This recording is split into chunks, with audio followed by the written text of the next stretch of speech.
Hi guys, what's up? Welcome back to my channel. Today's video is going to be all about planning and packing for your first cruise. It is going to be a bit of a mashup between packing and planning and just all of the advice that I can throw at you guys. If you have never been on a cruise, this is definitely the video for you. As you might know, if you watch my channel, I have been on 2 cruises pretty much back to back the past 2 years. We went on one in 2016 and one in 2017, and I do plan to also kind of continue this series and do a comparison between the 2 cruises that we did, just to help whoever out who wants to watch this and maybe is thinking about planning for a cruise. They can be a little bit complicated and overwhelming to plan for, and if you've never been on one, it can be a little bit difficult. So I think I can give you guys some decent advice. There are obviously people on YouTube that have been on like hundreds of cruises, so feel free to watch them as well. I'm definitely a rookie in regard to this, but I am young. I'm 24 and I feel like I could be helpful to my age demographic. So without further ado, let's get into the video. So I'm gonna start off with a couple of packing tips, and first of all, I mean, it's at anyone's discretion what you want to wear on a cruise.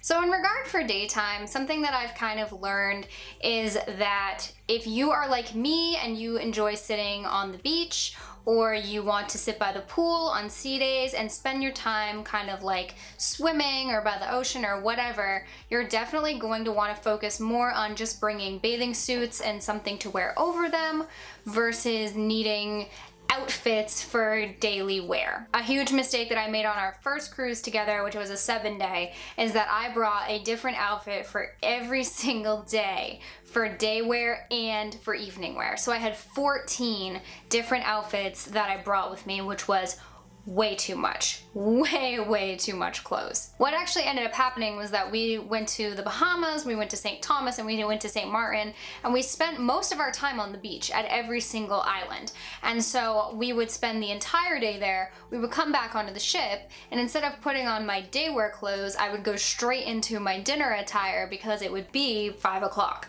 So if you're planning on doing excursions that require you to be in a bathing suit all the time, don't worry so much about day wear, especially with shorter cruises. If you don't have like a sea day, or even if you do have a sea day and you're gonna be by the pool all day, you don't need a ton of clothes to wear like on board the ship just for daytime wear. You can't just walk around in a bathing suit on the ship though, so you have to at least bring some kind of cover up, or you know, like a dress or something to put over it, or if you're a boy, like a t-shirt. But yeah, just be aware that like you don't necessarily need a bunch of clothes for daytime wear when you're on a cruise ship. For dinner, it is much different.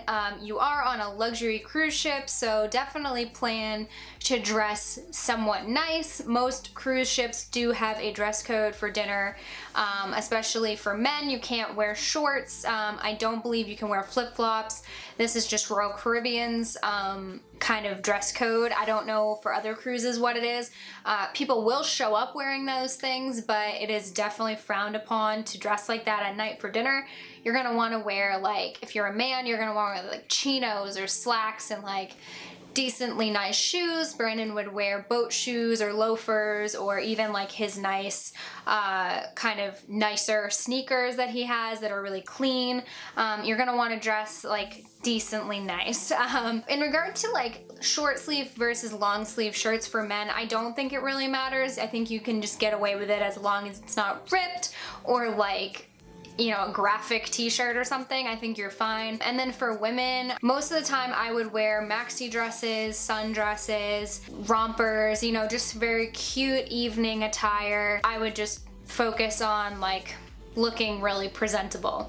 Obviously, it's all at your discretion. If you don't want to eat in the main dining room and you want to do like the buffet every night, you can wear whatever you want. So definitely plan all of that out. You know, where are we going to be eating each night and what kind of attire do we need for that? Your cruise will most likely also have a formal night, at least one. Most cruises do, and so for that you're gonna want, for women you'd want like a cocktail dress. Some women will wear gowns. That's totally up to you. And again, for men, you can get away with like a shirt and tie. Brandon wore a suit on our cruise. That was just his decision. Some men were in suits, some weren't. So it's totally up to you. It's your own personal style, but just know that if you do have a formal night, you do have to dress up to go into the dining room. This next bit is more of just advice in regard to like first time cruising, like what to do. Something that we do each time we've gone on our cruise is bring a carry-on bag, because you do leave your luggage at the port with the porters, and you'll be getting on the ship without it. You most likely won't be getting it until like 4 or 5 o'clock at night after the ship has set sail. And so we always bring a carry-on bag, like a backpack, something easy to carry, not like a rolling suitcase or anything like that. That's too bulky. Think something like a plain carry-on where you would pack all of your essentials in it. It's kind of the same idea for the cruise. Make sure that you have like a bathing suit, make sure you have your wallet, your paperwork, anything you need to check in, extra shoes, anything that you deem to be like necessary for your whole day, your whole first day on the ship. You're definitely gonna want all of that because you won't be getting your luggage until 4 or 5 o'clock. You should get access to your rooms around 1 or 1:30 depending on when you get on the ship. Just know that you won't have your luggage yet, but you'll be able to get into your room. You can drop off your carry-on there, change if you need to. Generally, you don't need like towels or anything. They provide them on the ship. That's a good tip to know if you've never been.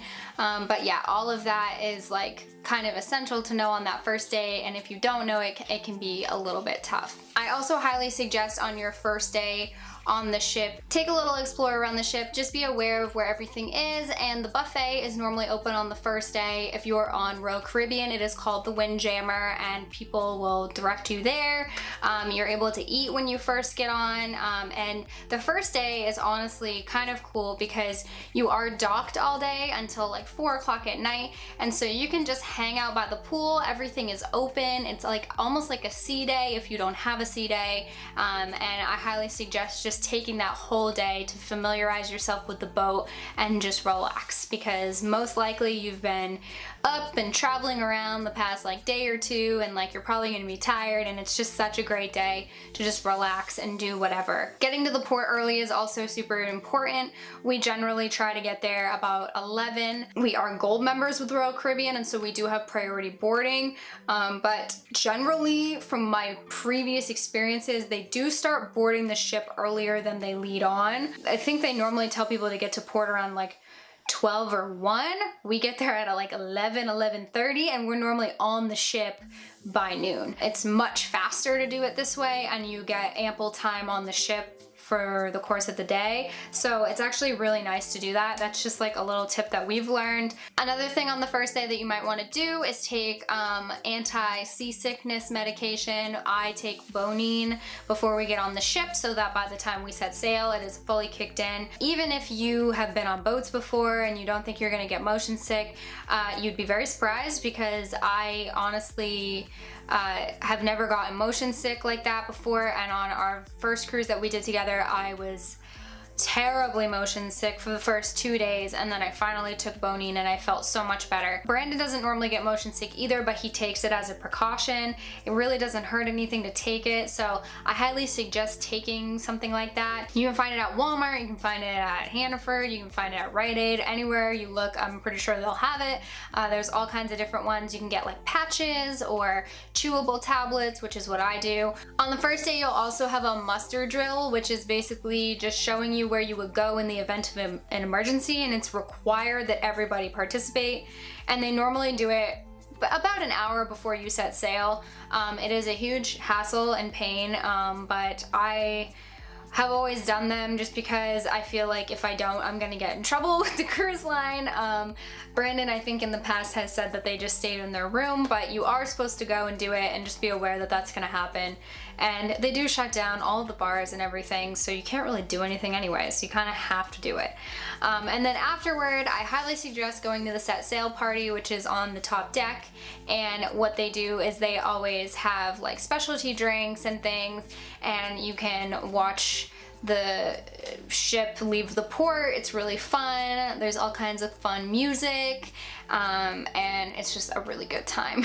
they are selling drink packages and all kinds of things on board the ship, but I suggest paying for your gratuities, drink packages, excursions, all of that ahead of time, just because it is way less of a hassle and you will have everything right on your SeaPass card when you get it. Your drink plan sticker will be on there and you'll just be able to go. We bought our drink package on board our first cruise and it was a terrible idea because it jacked up our account for money, and we actually hit the limit and had to pay some of it off, and it was a huge mess and they shut our cards off and terrible. That is a long story that I won't get into, but I highly suggest purchasing the drink package and excursions and everything ahead of time so that when you get your bill at the end of your cruise, it will just be for basically like anything you're tipping for drinks or any purchases that you make on board. So that is, I think, it for my kind of advice. I'm sure there's like a million other things, but this was kind of like a basic overview of just advice that I would give to anybody that has never done a cruise and is unsure of what's gonna happen on that first day. I love cruising. I'm like super addicted to it. I was just looking at cruises in my email like before this. If you subscribe to Royal Caribbean's emails, you will get them all the time, and it's very tempting to book another one. I hope that if you're watching this and you've never gone on a cruise and you're planning one or you're going on one, whatever, I hope that you love it just as much as I do. I could cruise like every day of my life and be happy. Thank you guys so much for watching. Make sure that you give this video a thumbs up if you liked it. If you want to see whenever I post to YouTube, make sure you click the notification bell down below and comment and like and subscribe and do all that stuff. I will see you guys all in my next video. Bye!